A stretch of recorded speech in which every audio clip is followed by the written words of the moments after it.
ton of talk about place when it comes to wine, and for a really good reason. It's essentially what defines a bottle of wine, where it's grown. You know, it's what everybody wants to do, is they want to represent where they grew the grapes, because that's what makes you unique. You know, what's a bottle of Syrah and a bottle of Syrah and a bottle of Syrah? It's where that Syrah was grown. It's the climate, the philosophy in the vineyard, all the vineyard practices, the hands that guide them throughout the year, changes in temperature, elevation, everything ends up making a huge difference, and that's what wine's so special.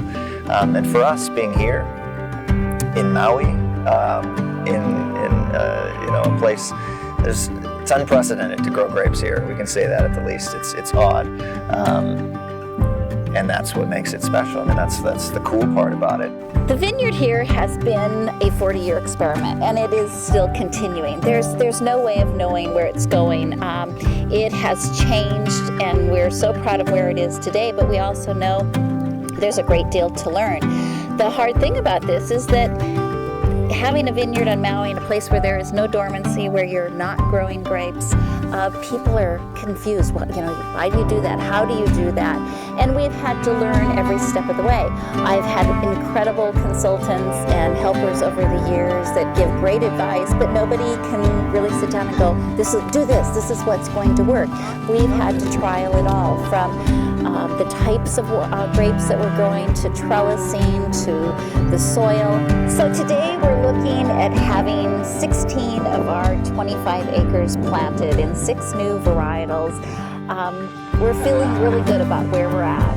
We're not quite sure exactly what we're going to be planting in the additional acres, but we're excited. If I could sum up working a vineyard on Maui in a phrase, it's got to be viticulture on steroids. Grapes have been grown commercially for thousands of years, so we're not reinventing the wheel here on Maui, but we definitely need to rework it, and that's working with our environment and the chemistry in the plant, knowing what a plant does at nighttime when it's still warm, or during the daytime when we have humidity. We need to make sure that we're constantly working the vines to be able to get the best quality fruit. And not only just clean fruit and sound fruit, but fruit that has interest, fruit that'll make wines with depth and breadth and longevity. Single varietal wine is the epiphany. It's the top. It's what you're trying to do, because you can't hide it. You can't blend away flaws. You can't mask a mistake. You have to be sound from the beginning all the way through the winemaking, from the growing to the winemaking. And so a single varietal wine, you're really putting it all out there. You're like, this is what Viognier does in Ulupalakua Maui. This is what Grenache does in Ulupalakua Maui. And there's a lot of pressure, but it's a lot of fun, because you learn a lot about the varietal for each spot. Coming from larger companies on the mainland, working in vineyards and wineries, there can be a great separation from people working in the cellar in the vineyard. But here, it's all hands on deck most of the year, and I think that's you build a great community, and it's a lot of what Ulupalakua is about. For instance, the owner of the ranch, an 84-year-old man that flies drones, he comes out and he takes pictures, aerial shots of the vineyard, so we can harvest different spots better. Our tasting room employees come out and help us drop fruit. We do a lot of things as a community, and I think that's what farming at this level and winemaking at this level is all about. It's all about doing it with people that enjoy it, doing it with like-minded people that enjoy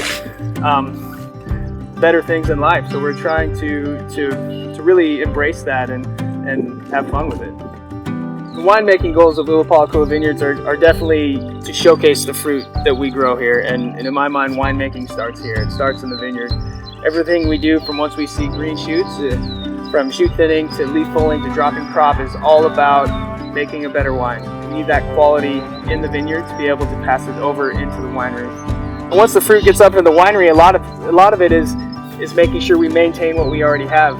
We chill the fruit down before destemming or whole cluster pressing, depending on if it's whites or reds. And then once it gets into the cellar, it's daily, maybe twice daily, 3 times daily tasting of ferments to make sure we're doing the best that we can with each fruit from each block, from each sub-block, depending on where we are. So it's kind of micro farming, micro winemaking, but ultimately I think the product is something that has depth and is intriguing Who wants to drink a wine that's just fruity? You want to drink a wine that's going to take you somewhere. And a lot of that is we're trying to bring people back here.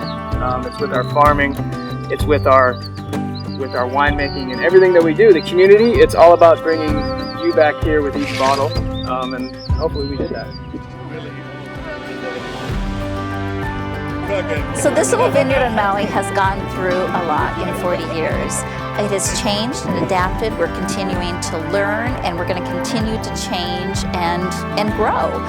Right now, when we look at the bottles of wine that we have from Ulupalakua Vineyards, we can't help but be proud. It is something that has had a lot of labor of love.